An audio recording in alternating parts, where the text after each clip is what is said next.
മക്കളെ, ഇന്ന് നമുക്ക് തേർഡ് ടേമിൻ്റെ ഒരു ക്വസ്റ്റ്യൻ നോക്കാം. മോഡലാണ്, ഒരു മോഡൽ ക്വസ്റ്റ്യനാണ് നമ്മൾ നോക്കാൻ പോകുന്നത്.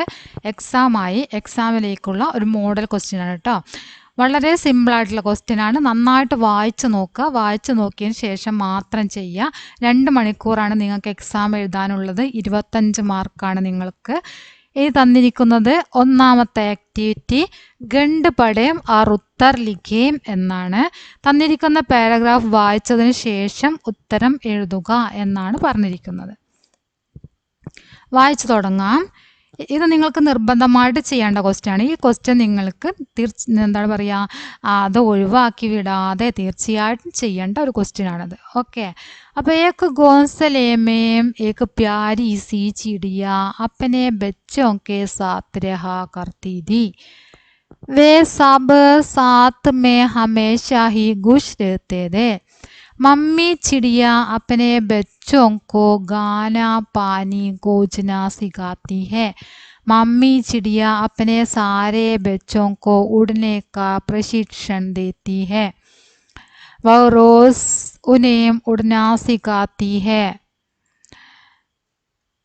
वह रोज उन्हें उड़ना सिखाती है.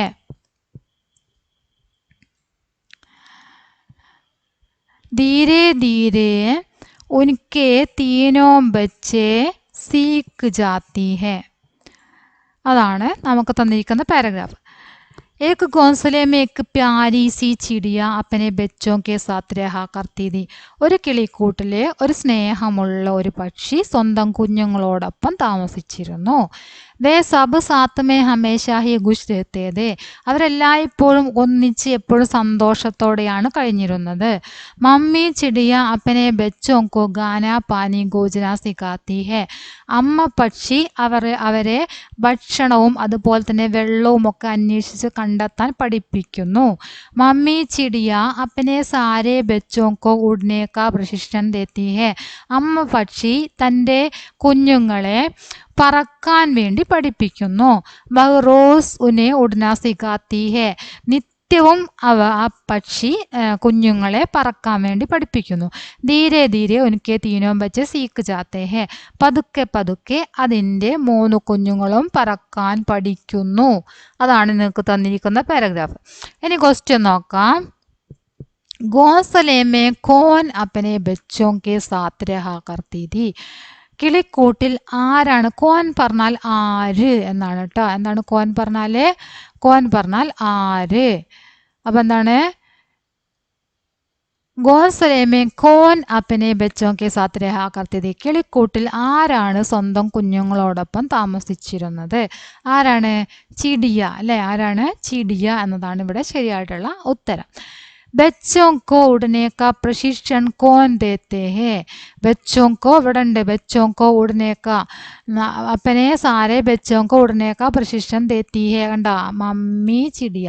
मम्मी चिड़िया अपने सारे बच्चों को उड़ने का प्रशिक्षण देती है അല്ലേ? അപ്പം അതിൻ്റെ ഉത്തരം എന്താണ് വരുന്നത്? മമ്മി ചിടിയ. എന്താണ് ആൻസർ ആയിട്ട് വരുന്നത്? മമ്മി ചിടിയ. ഇനി അടുത്ത ക്വസ്റ്റ്യൻ നോക്കാം. ചിടിയ അപ്പനെ ബച്ചോं के साथ कहाँ रहती थी. പക്ഷി സ്വന്തം കുഞ്ഞുങ്ങളോടൊപ്പം എവിടെയാണ് താമസിച്ചിരുന്നത്? ഗോസലേമേം. ഏക്ക് ഗോസലേമേലെ ഫസ്റ്റ് തന്നെ പറയുന്നുണ്ട്. ഗോസലേമേം ഏക്ക് പ്യാരി സി ചിടിയ അപ്പനെ ബച്ചോं के साथ रहा करती थी പറഞ്ഞല്ലേ? അപ്പം എവിടെയാണ് താമസിച്ചിരുന്നത്? ഗോസലേമേം. അടുത്ത ക്വസ്റ്റ്യൻ. ഇസ് ഗദ്യാംശക ഉചിത് ശീർഷക് ലിഖേം എന്നാണ് പറഞ്ഞിരിക്കുന്നത്. ഈ ഗദ്യാംശത്തിന് ഉചിതമായിട്ടുള്ള ഒരു ടൈറ്റിൽ കൊടുക്കുക, ഒരു തലക്കെട്ട്, ഒരു പേര് കൊടുക്കുക. അതാണ് പറഞ്ഞിരിക്കുന്നത്. അപ്പോൾ നമുക്ക് ഇതിന് ഉചിതമായിട്ട് ഗോൻസലെ എന്ന് കൊടുക്കാം, മമ്മി ചിടിയ എന്ന് കൊടുക്കുക, അല്ലെങ്കിൽ വെറും ചിടിയ എന്ന് കൊടുക്കുക, തീനോം ബച്ചേ എന്ന് കൊടുക്കുക അല്ലേ? അപ്പോൾ ഇതിലേതെങ്കിലും നിങ്ങൾ എന്ത് ചെയ്യുക? അതിന് ഒരു പേരായിട്ട് കൊടുക്കുക, ശീർഷകമായിട്ട് കൊടുക്കുക. ഇനി അടുത്തത് പാനിക്ക് സമാനാർത്ഥക ശബ്ദലിഖേം എന്നാണ് പറഞ്ഞിരിക്കുന്നത്. പാനി വെള്ളം, വെള്ളത്തിൻ്റെ അതേ അർത്ഥം വരുന്ന പദം എഴുതാനാണ് പറഞ്ഞത്. വായു, ഇവിടെ തന്നിരിക്കുന്നത് വായു എന്നാണ്. വായു പറഞ്ഞാൽ വെള്ളത്തിൻ്റെ അതേ അർത്ഥമാണോ വരുന്നത്? അല്ല. ജൽ, ജലം. എന്താണ്? വെള്ളത്തിൻ്റെ അതേ അർത്ഥമാണ് അല്ലേ? അപ്പോൾ ജൽ ആണ് പാനീൻ്റെ സമാനാർത്ഥക ശബ്ദം.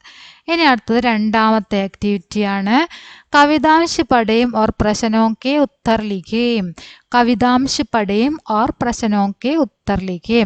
കവിതാഭാഗം വായിച്ചതിന് ശേഷം ചോദ്യങ്ങൾക്ക് ഉത്തരം എഴുതുക എന്നാണ് പറഞ്ഞിരിക്കുന്നത്. അപ്പോൾ നോക്കാം തന്നിരിക്കുന്ന കവിതാഭാഗം ഏതാണെന്ന്. रिम झिम वर्षा आई, धरती की सब प्यास बुझाई, श्याम घटाएं घुमड़ रही है, നദി നാലിയാം ഉമ്മട് രഹി ഹേ. നമ്മൾ പഠിച്ച കവിതയാണ് അല്ലേ? ഇനി കൈസേ വർഷ ആയി, എങ്ങനെയാണ് മഴ വന്നത് എന്നാണ് ചോദിച്ചത്. ഇതവിടെ വർഷ ആയി എന്നുണ്ട് അല്ലേ? അപ്പോൾ ഈ വർഷ ആയി എന്നുള്ള സെൻറ്റൻസ് തന്നെയാണ് അതിൻ്റെ ഉത്തരം ഉണ്ടാവുക. റിഞ്ചിം റിഞ്ചിം, റിഞ്ചിം റിഞ്ചിം കണ്ടാ? എന്താണ് അതിൻ്റെ ആൻസർ ആയിട്ട് വരുന്നത്? റിഞ്ചിം റിഞ്ചിം. കൈസേ വർഷ ആയി, റിംജിം റിഞ്ചിം വർഷ ആയി, എങ്ങനെയാണ് മഴ വന്നത്, മഴ പെയ്തത് എങ്ങനെയാണ്? റിഞ്ചിം റിഞ്ചിം എന്ന ശബ്ദത്തോടെയാണ് മഴ പെയ്തത് എന്നാണ് പറഞ്ഞത്. जल जीवन का आधार है, यह संदेश देते हुए एक പോസ്റ്റർ തയ്യാർ കരേം. പോസ്റ്റർ ആണല്ലേ? പോസ്റ്റർ ഉണ്ടാക്കാൻ എല്ലാവർക്കും അറിയാവുന്നതാണ്. ഒരു ബോക്സ് വരയ്ക്കുക, ഇവിടെ തന്നിരിക്കുന്ന സെൻറ്റൻസ് തന്നെ എഴുതുക. ജൽ ജീവൻ കാ ആധാർ ഹേ. ഇവിടെ സെൻറ്റൻസ് തന്നിട്ടുണ്ട്. അപ്പോൾ ജൽ ജീവൻ കാ ആധാർ എന്ന് എഴുതിയാൽ മതി. ഈ ഹേ എന്ന് എഴുതണ്ട കേട്ടോ, ഹേ എന്ന് എഴുതണ്ട, ജൽ ജീവൻ കാ ആധാർ എന്നെഴുതാം. എന്നിട്ട് നിങ്ങൾ എന്തെങ്കിലും ഒരു പിക്ചർ വരയ്ക്കുക. അതായത് പൈപ്പ് തുറന്നിട്ടിട്ട് വെള്ളം പോകുന്നതോ അങ്ങനെ എന്തെങ്കിലും പിക്ചർ നിങ്ങൾ വരയ്ക്കാൻ പഠിച്ചിട്ടുണ്ടാവുമല്ലോ. അങ്ങനെ പിക്ചർ വരയ്ക്കുക, ബോക്സ് വരയ്ക്കുക, തന്നിരിക്കുന്ന സെൻറ്റൻസ് എഴുതി വൃത്തിയായിട്ട് ചെയ്യാം. ഇനി അടുത്തത് ജൽ ജീവനക്ക് ആധാർ ഹേ എന്ന് ഇവിടെ തന്നതുകൊണ്ടാണ് അതന്നെ എഴുതാൻ പറഞ്ഞത്. നിങ്ങൾ വേറെ പഠിച്ച സെൻറ്റൻസ് ഉണ്ടെങ്കിൽ അതും കൂടെ എഴുതുന്നതിന് ഒരു കുഴപ്പമില്ല. ജൽ നെഹീത്തോ ഹം നെഹീം എന്നൊക്കെ നിങ്ങൾ പഠിച്ചിട്ടുണ്ടാവും. അത് നിങ്ങൾക്ക് അന്നേരം ഓർമ്മയുണ്ടെങ്കിൽ എന്ത് ചെയ്യുക, അതും കൂടെ എഴുതി വെക്കുക. ജൽ നെഹീത്തോ ഹം നെഹീം. ഖണ്ഡ് പഠേം और प्रश्नों के उत्तर लिखें. മൂന്നാമത്തെ ആക്ടിവിറ്റിയാണ് ഇനി പറയാൻ പോകുന്നത്. മൂന്നാമത്തെ ആക്ടിവിറ്റി വീണ്ടും ഒരു പാരഗ്രാഫ് തന്നിരിക്കുകയാണ്. എന്നിട്ട് താഴെയുള്ള ചോദ്യങ്ങൾക്ക് ഉത്തരം എഴുതാനാണ് പറഞ്ഞത് കേട്ടോ. അപ്പോൾ നമുക്ക് വായിച്ചു നോക്കാം. ദോ സന്ദരേ ദേ, ഏക് ദിൻ വേ ഘൂമനെ നികലെ, അചാനക് ഏക് ബാലു സാമനെ ആ ഗയാ. അത് നമ്മൾ പഠിച്ച പാഠത്തിലുള്ള കാര്യം തന്നെയാണ് അല്ലേ? രണ്ട് നാരങ്ങകളുണ്ടായിരുന്നു. ഒരു ദിവസം അവർ കറങ്ങാനിറങ്ങി. പെട്ടെന്ന് ബാലു അവരുടെ മുമ്പിലേക്ക് വന്നു. സന്ദരോക്കോ ഉസ്കെ മുഹമേ പാനിയാകയ, നാരങ്ങകളെ കണ്ട് ആ ബാലുവിൻ്റെ വായിൽ വെള്ളമൂറി. ഉസ്നെ ഏക് സന്തര ഉടായ, അവൻ ഒരു നാരങ്ങയെടുത്തു. സന്തരേം കോ ജോർ സേ പക്കടുക്കർ വഗാനെ കി വാലാധ, ആ നാരങ്ങ ശക്തമായി ഇങ്ങനെ മുറുകെ പിടിച്ചുകൊണ്ട് അതിനെ കഴിക്കാൻ പോവുകയായിരുന്നു. സന്തരേ കാ രസ് ഉസ്കി ആങ്കോമേ ചലാകയ, നാരങ്ങയുടെ നീര് അതിൻ്റെ കണ്ണിലായി. സന്തരയ്ക്ക് സാമനെ കോൻ ആകയ. കോൻ നമ്മൾ നേരത്തെ പഠിച്ചാണ്. കോൻ പറഞ്ഞാൽ എന്താണെന്ന് അല്ലേ? കോൻ പറഞ്ഞ ആര്. സന്തരയ്ക്ക് സാമനെ, നാരങ്ങകൾക്ക് മുമ്പിലേക്ക് ആരാണ് വന്നത്? ആരാണ്? ബാലു അല്ലേ? ആരാണ്? ബാലു ആണ് വന്നത്. അടുത്ത നോക്കാം. താലികാക്കി സഹായദാസെ വാർത്താലാപ് പൂർത്തി കരയും എന്നാണ് പറഞ്ഞിരിക്കുന്നത്. ഇവിടെ തന്നിരിക്കുന്ന മാതൃക നോക്കിയിട്ട് നിങ്ങൾ എന്ത് ചെയ്യണം? വാർത്താലാപ് ഫില്ല് ചെയ്യാനാണ് പറഞ്ഞത് അല്ലേ? ഇവിടെ സന്തര ഏക്ക് ദോ ഉണ്ട്, പിന്നെ ബാലു ഉണ്ട്. രണ്ട് നാരങ്ങകളുണ്ട്, പിന്നെ ബാലു ഉണ്ട്. അവർ മൂന്ന് പേരും പറഞ്ഞ സെൻറ്റൻസ് ആണ് നമ്മൾ ഓരോരുത്തരുടെ പേരിൻ്റെ അടുത്തേക്ക് എഴുതി കൊടുക്കേണ്ടത്. അപ്പോൾ ഒന്നാമത്തെ നാരങ്ങ എന്താ പറയുന്നത്? ഒന്നാമത്തെ നാരങ്ങ പറയാണ് ദേക്കോ ദേക്കോ ഏക്ക് ബാലു. ഉണ്ടോ? ഒന്നാമത്തതാണിത്. നോക്കൂ എന്താണ്? ഒരു ബാലു എന്ന് പറയാണ്. ആര്? ഒന്നാമത്തെ നാരങ്ങ. ഇതാണ് ഒന്നാമത്തതായിട്ട് വരുന്നത് കേട്ടോ.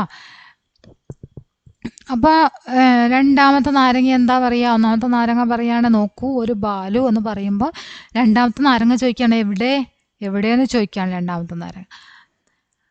അപ്പോൾ ഒന്നാമത്തെ നാരങ്ങ വീണ്ടും പറയുന്നു വ കിസ്കെ ലിയ ആയാ ഹോഗ, അതെന്തിനു വേണ്ടി വന്നതാവും ഇപ്പം, അതെന്തിനാണ് ഇപ്പം ഇങ്ങോട്ട് വന്നിട്ടുണ്ടാവുക എന്ന് പറയാണ് ബാലു. അപ്പം ബാലു പറയാണ് വാ കിത്തനാ സുന്ദർ സന്ദരേ, ബാലു ഇവരെ കണ്ടിട്ട് ഇങ്ങനെ ഒറ്റയ്ക്ക് പറയാണില്ലേ, ഓ എത്ര മനോഹരമായ നാരങ്ങകൾ എന്ന് പറയാണ്, ഒറ്റയ്ക്ക് പറയാണ് ബാലു. അപ്പൊ രണ്ടാമത്തെ നാരങ്ങ എന്താ പറയണത്? മുജേ ചോടോ, എന്നെ വിടൂ എന്ന് പറയാണ്. അപ്പോഴത്തേക്കും നാരങ്ങനെ കണ്ടപ്പോഴത്തേക്കും ഒരു നാരങ്ങനെ ആ ബാലു എടുത്തിട്ടുണ്ടായിരുന്നു അല്ലേ. അപ്പൊ എടുത്ത നാരങ്ങയാണ് പറയണത്. ആ ബാലുവിന്റെ കയ്യിലുള്ള നാരങ്ങ പറയാണ് എന്നെ വിടൂ എന്ന് പറയുന്നു. അപ്പൊ എന്തായിരിക്കും ബാലു പറയുന്നത്? ബാലു പറയാണ് തുമേ ചോടൂങ്ക നിഹി, നിന്നെ വിടില്ല എന്ന് പറയാണ് ബാലു. പിന്നെ ലാസ്റ്റ് സെന്റൻസ് ദൗഡോ, ഓടൂ എന്ന് പറയുന്നത് ആരാണ്? ഒന്നാമത്തെ നാരങ്ങ പറയാണ് ഓടാൻ വേണ്ടിയിട്ട് ഓടൂ എന്ന് പറയാണ് ഒന്നാമത്തെ നാരങ്ങ. അപ്പം അത്രയാണ് ഈ വാർത്താലാപം ചെയ്യാനുള്ളത്. ഇനി അടുത്തത് നോക്കാം. നാലാമത്തെ ആക്ടിവിറ്റിയാണ് കവിതാംശ പഠയും ഓർ പ്രശ്നമൊക്കെ ഉത്തർ ലിഖേം. കവിതാഭാഗം വായിക്കുക, ചോദ്യങ്ങൾക്ക് ഉത്തരം എഴുതുക. ഹവാ ധൂള് കോ ചെടുക്കെ ബാഗി, നമ്മൾ പാഠത്തിൽ പഠിച്ച കാര്യം തന്നെയാണ് ഇവിടെ ചോദിച്ചത് അല്ലേ. हवा धूल को छेड़ के भागी, सोती धूल अचानक जागी, उड़ी हवा के पीछे पीछे, हवा हो गई धूल के नीचे, धूल गूंजती आगे मीचे, दाएं बाएं आगे पीछे, हवा चल रही सांसें गींजे, नीचे नीचे धूल के नीचे. ക്വസ്റ്റ്യൻ എന്താണെന്ന് നോക്കാം. നിമ്നലിഖിത ആശയവാലി പങ്ക്തിയാ കവിതാംശിച്ച് ചുൻകർ ലിഖേം. എന്താ അങ്ങനെ പറഞ്ഞാല് താഴെ തന്നിരിക്കുന്ന ആശയം വരുന്ന വരികൾ കവിതയിൽ നിന്ന് കണ്ടെത്തി എഴുതാനാണ് പറഞ്ഞിരിക്കുന്നത്. താഴെ ഒരു ആശയം, ഈ കവിതയുടെ ആശയം താഴെ തന്നിട്ടുണ്ട്. ഈ ആശയം വരുന്ന വരികൾ ഏതാണ്? धूल आंखें बंद कर ഗോജിത്തി ദി, ഹവാ ധൂൾ കെ നീച്ചെ ചൽ രഹി ദി എന്നാണ് തന്നിരിക്കുന്ന ആശയം. അപ്പൊ അതിന്റെ വരി ഏതാണ് എന്നാണ് നമ്മൾ എഴുതേണ്ടത്. ധൂൾ ആംഖേം ബന്ദ് കർ ഗോജിത്തി ഹേ. അപ്പൊ ഗോജിത്തി എന്നൊക്കെയുള്ള വരിയാണ് നിങ്ങൾ എഴുതേണ്ടത് അല്ലേ. ധൂള് ഗോജിത്തി, ഇതാണ് നിങ്ങൾ എഴുതേണ്ട വരി. ധൂള് ഗോജിത്തി ആംഖേ മീച്ചെ, ദായേം ബായേം ആകെ പീച്ചെ. हवा धूल को नीचे चल रही धूल आंखें बंद कर गूंजती थी, हवा धूल के नीचे चल रही थी, हवा चल रही सांसें गींजे, नीचे नीचे धूल के नीचे.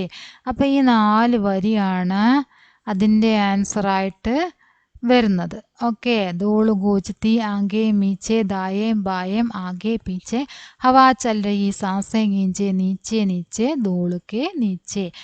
धूल आंखें बंद कर गूंजती थी, हवा धूल के नीचे चल रही थी. അത്രയും മീനിങ് വരുന്നത് ഈ 4 വരിയാണ്. ഓക്കെ, ഇനി അടുത്തത് നോക്കാം. ഉചിത് ജോഡേ ചുനുക്കർ ലിഖേം എന്നാണ് പറഞ്ഞിരിക്കുന്നത്. ജോഡികൾ ഉണ്ടാക്കാൻ. ഹവാ ധൂളുക്കോ, അത് കഴിഞ്ഞിട്ട് എന്താണ് നമ്മൾ പഠിച്ചത്? ചേടുക്കെ ബാഗിയിലെ അവിടെ തന്നിട്ടുണ്ട്. ഉചിതമായത് എടുത്തെഴുതിയാൽ മതി. ഹവാ ധൂള് കോ ചേടുക്കെ ബാഗി. ഇനി സംശയം ഉണ്ടെങ്കിൽ നമുക്ക് ഈ കവിതയിലേക്ക് നോക്കാം. ഹവാ ധൂള് കോ ചേടുക്കെ ബാഗി അല്ലേ. പിന്നെ അടുത്തത് എന്താണ്? സോത്തി ധൂള് അചാനക് ജാഗി. സോത്തി ധൂള് അചാനക് ജാഗി, ഇതാണ് എഴുതേണ്ടത്. ഉഡി ഹവാക്കെ പീച്ചെ പീച്ചെ. ഉഡി ഹവ കഴിഞ്ഞിട്ട് എന്താണ്? പീച്ചെ പീച്ചെ. ഉഡി ഹവ പീച്ചെ പീച്ചെ ഒക്കെ ഇവിടെ ഉണ്ട്, നോക്കിയാൽ കിട്ടും. ഹവാ ധൂളുക്കോ ചേടുക്കെ ബാഗി, സോത്തു ധൂൾ അചാനക് ജാഗി. ചേടുക്കെ ബാഗി കിട്ടി, അചാനക് ജാഗി എന്നുള്ളത് കിട്ടി. ഉഡി ഹവാക്കെ പീച്ചെ പീച്ചെ അല്ലേ. ഉഡി ഹവ നമ്മളിവിടെ കണ്ടതാണ്. ഉഡി ഹവ പീച്ചെ പീച്ചെ. ഇനി അടുത്തത് നോക്കാം. വളരെ സിമ്പിളായിട്ട് ചെയ്യാൻ പറ്റിയ ക്വസ്റ്റ്യൻ ആണ്. ശരിക്കും ഒന്ന് വായിച്ച് നോക്കിയാൽ നിങ്ങൾക്ക് തീർച്ചയായിട്ടും ഫുള്ള് ചെയ്ത് മാർക്ക് വാങ്ങാൻ പറ്റും. ഓക്കെ, ഇനി താലികാക്കി സഹായദാസെ ഡയറിക്ക് പൂർത്തിക്കാരിയാണ്. ഡയറി നിങ്ങളോട് ഫില്ല് ചെയ്യാനാണ് പറഞ്ഞത്. ഇവിടെ ഫെബ്രുവരി 15 മംഗൾവാർ ആജ് ജൽമുർഗിയാം, അതായത് ദിനാങ്ക് ഇവിടെ തന്നിട്ടുണ്ട്. ഡേറ്റും അതുപോലെ തന്നെ ദിവസവും തന്നിട്ടുണ്ട്. ഏത് ദിവസമാണ്, ശനിയാണോ ഞായറാണോ തിങ്കളാണോ ചൊവ്വയാണോ അങ്ങനെയല്ലേ. അപ്പോൾ അത് മംഗൾവാറാണ് ഇവിടെ തന്നിരിക്കുന്നത്. മംഗൾവാർ പറഞ്ഞാൽ എന്താ? ചൊവ്വാഴ്ചയാണ് അല്ലേ. രവി സോമ മംഗൾ, രവിവാർ ഞായറാഴ്ച, സോമവാർ തിങ്കളാഴ്ച, മംഗൾവാർ ചൊവ്വാഴ്ച. അപ്പോൾ ചൊവ്വാഴ്ചയാണ് ഇവിടെ ദിവസമായിട്ട് തന്നിരിക്കുന്നത്. ഫെബ്രുവരി 15 ഡേറ്റും തന്നിട്ടുണ്ട്. ആജ് ജൽമുർഗിയാം, ആജ് ജൽമുർഗിയാം എന്ന് പറഞ്ഞിട്ട് ബാക്കി നമ്മളോട് എഴുതാനാണ് പറഞ്ഞത്. അപ്പോൾ എഴുതാൻ വേണ്ടിയിട്ട് ഇവിടെ തന്നിട്ടുണ്ട്. അത് നിങ്ങൾ എന്ത് ചെയ്യുക, അതെടുത്തിട്ട് താഴേക്ക് എഴുതി കൊടുക്കുക. ആജ് ജൽമുർഗിയോക്കെ ചൂസേ മേരെ ഗർമേ ഗുസ് ആയേ, ഇന്ന് ജൽമുർഗികളുടെ കുഞ്ഞുങ്ങൾ എൻ്റെ വീട്ടിലേക്ക് കയറി വന്നു. ബിലൗട്ടേ സെ ഡർക്കർ ചൂസേ ഗർക്കെ അന്തർ ഗുസ് ആയേ, പൂച്ചയെ പേടിച്ചിട്ടാണ് ഈ ജലമുർഗി കുഞ്ഞുങ്ങൾ എൻ്റെ വീട്ടിലേക്ക് കയറി വന്നത്. ജൽമുർഗിയ ഷോർ മജാത്തി രഹീതി, ജൽമുർഗികൾ ബഹളം വെക്കുന്നുണ്ടായിരുന്നു. മേനെ ജൂസോങ്കോ പക്കഡ്കർ ജൽമുർഗിയോങ്കോ ദിയ, ഞാൻ ആ കുഞ്ഞുങ്ങളെയൊക്കെ പിടിച്ചിട്ട് ജൽമുർഗികൾക്ക് നൽകി. ജൽമുർഗിയോങ്കോ ബി ഗിനത്തി ആത്തി ഹേ, ജൽമുർഗിയ നദിക്ക് തരഫ് ദൗഡ് പടി, ജൽമുർഗികൾ നദിക്ക് നേരെ പോയി. ജൽമുർഗിയോങ്കോ ബി ഗിനത്തി ആത്തി ഹേ എന്നല്ലേ, ജൽമുർഗികൾക്കും എന്തറിയാം, എണ്ണാനറിയാം. അപ്പോൾ കുഞ്ഞുങ്ങളെ കൊടുത്തപ്പോൾ അവരുടെ എല്ലാ കുഞ്ഞുങ്ങളും ഉണ്ട് എന്ന് ഉറപ്പ് വരുത്തിയതിന് ശേഷം മാത്രമാണ് അവരെന്ത് ചെയ്തത്, ആ നദിയിലേക്ക് പോയത് അല്ലേ. ഇത് ഓർഡറായിട്ട് തന്നെയാണ് ഇവിടെ ഉള്ളത്. അപ്പോൾ നിങ്ങൾ അതേപോലെ അങ്ങോട്ട് എടുത്ത് എഴുതിയാൽ മതി കേട്ടോ. ഇതിങ്ങനെ തന്നെയാണ്, ഓർഡറാണിത്. അപ്പോൾ എന്ത് ചെയ്യുക, അതുപോലെ തന്നെ നിങ്ങൾക്ക് തന്നിരിക്കുന്ന സ്ഥാനത്തേക്ക് നിങ്ങൾ എന്ത് ചെയ്യുക, എടുത്തെഴുതുക. അതന്നെ എടുത്തെഴുതുക. നിങ്ങൾ ക്വസ്റ്റ്യനിലാണ് ചെയ്യേണ്ടത്. നിങ്ങൾ ക്വസ്റ്റ്യനിൽ നിങ്ങൾക്ക് അതിനുള്ള സ്പേസ് ഉണ്ടായിരിക്കും, അപ്പോൾ അവിടേക്ക് എഴുതുക. അതല്ല നിങ്ങൾ വേറെ പേപ്പറിലാണ് എഴുതുന്നതെങ്കിൽ അതിനനുസരിച്ചിട്ട് ഇത് തന്നിരിക്കുന്നത് നോക്കിയിട്ട് അതുപോലെ അങ്ങോട്ട് എഴുതുക. ഇനി അത്രയേ ഉള്ളൂ. ഒരു 5 ആക്ടിവിറ്റി, ഒരു ആക്ടിവിറ്റിയുടെ 6ാമത്തെ ഒരു ആക്ടിവിറ്റിയും കൂടെ ഉണ്ട്. ലാസ്റ്റ് ആക്ടിവിറ്റിയാണിത്. ലാസ്റ്റ് ആക്ടിവിറ്റി, അതോടുകൂടി നമ്മളുടെ ഈ ക്വസ്റ്റ്യൻ കഴിഞ്ഞു. ലാസ്റ്റാണ്, നിറങ്ങളാണ്. നിറങ്ങൾ എന്ത് ചെയ്യുക, നിങ്ങൾക്ക് ഇവിടെ തന്നിരിക്കുന്ന നിറങ്ങൾ ഉചിതമായ സ്ഥാനങ്ങളിലേക്ക് എഴുതി കൊടുക്കുക. നീച്ചെ ദിയെ കോഷ്ടക് സേ രംഗോക്കെ നാം ചുൻകർ താലികാമേ ലിഖേം എന്നാണ് പറഞ്ഞിരിക്കുന്നത്. താഴെ തന്നിരിക്കുന്ന ചോദ്യം നോക്കിയിട്ട് അതാത് സ്ഥാനങ്ങളിലേക്ക് എഴുതുക. ഇവിടെ ബൂര, ഇവിടെ ഏതാണ് കളർ വരുന്നത്, ബൂര എന്നാണ്. ഇനി നിങ്ങൾക്ക് അങ്ങനെ നോക്കാൻ പ്രയാസം ഉണ്ടെങ്കിൽ നേരെ തന്നിരിക്കുന്നതിനനുസരിച്ച് നോക്കി പോയാൽ മതി. കാല പറഞ്ഞാൽ എന്താണ്, കറുപ്പാണ്. നീല പറഞ്ഞാൽ നീല, ലാൽ പറഞ്ഞാൽ ചുവപ്പ്, പീല മഞ്ഞ, ബൂര ബ്രൗൺ, ഹര പച്ച. അപ്പോൾ ഇവിടെ ഫസ്റ്റ് തന്നെ ബ്രൗൺ കളറാണ് അല്ലേ. അപ്പോൾ ഏതാണ് അതിന്, ബൂര എന്നുള്ള ഇങ്ങോട്ടേക്ക് എഴുതാം. പിന്നെ അടുത്തത് മഞ്ഞയാണ്. മഞ്ഞയ്ക്ക് എന്താ പറയുക, പീല. മഞ്ഞയ്ക്ക് എന്താണ് പറയണത്, പീല എന്ന് അവിടേക്ക് എടുത്തെഴുതാം. പിന്നെ അടുത്തത് ഹര ആണ്. പച്ചയ്ക്ക് എന്താ പറയുന്നത്, ഹര എന്നാണ് പറയുന്നത്. പച്ചയ്ക്ക് എന്താ ഇങ്ങനെ എഴുതാം, പച്ച അങ്ങനെ ഹര, ഇവിടേക്ക് എഴുതി കൊടുക്കുക ഹര എന്ന്. അടുത്തത് എന്താണ്, ലാലാണ്, ചുവപ്പ്. ലാൽ കണ്ട, ഈ ലാൽ നമ്മൾ എവിടേക്ക് എഴുതി കൊടുക്കണം, ലാൽ എന്നത് അങ്ങനെ പോന്നിട്ട് ഇവിടെ ലാലിൻ്റെ സ്പേസ് ഉണ്ട്, അവിടേക്ക് എഴുതി കൊടുക്കുക, ലാൽ എന്ന് എഴുതാം. പിന്നെ ലാസ്റ്റ് ഏത് കളറാണ്, കാലാണ് അല്ലേ. കാല കറുപ്പ്, കാല ഇവിടേക്ക് എഴുതാം. ഓക്കെ, അപ്പോൾ ഓരോ നിറങ്ങളും പഠിച്ചു വെക്കുക. എന്നിട്ട് നിറങ്ങൾ അതാത് സ്ഥാനങ്ങളിലേക്ക് എഴുതി കൊടുക്കുക. ഇത്രയാണ് നിങ്ങളുടെ ക്വസ്റ്റ്യൻ ഉള്ളത്. ശരിക്കും വായിച്ചു നോക്കിയതിന് ശേഷം മാത്രം ആൻസർ ചെയ്യുക. വളരെ സിമ്പിളായിട്ട് നിങ്ങൾക്ക് ചെയ്യാൻ പറ്റും. വായിച്ചു നോക്കിയാൽ തീർച്ചയായിട്ടും എഴുതി ഫുൾ മാർക്ക് നിങ്ങൾക്ക് വാങ്ങാൻ പറ്റും. ശ്രദ്ധയോടെ ചെയ്യുക, പേടിയില്ലാതെ ശ്രദ്ധിച്ച് ചെയ്യുക. ഓക്കെ.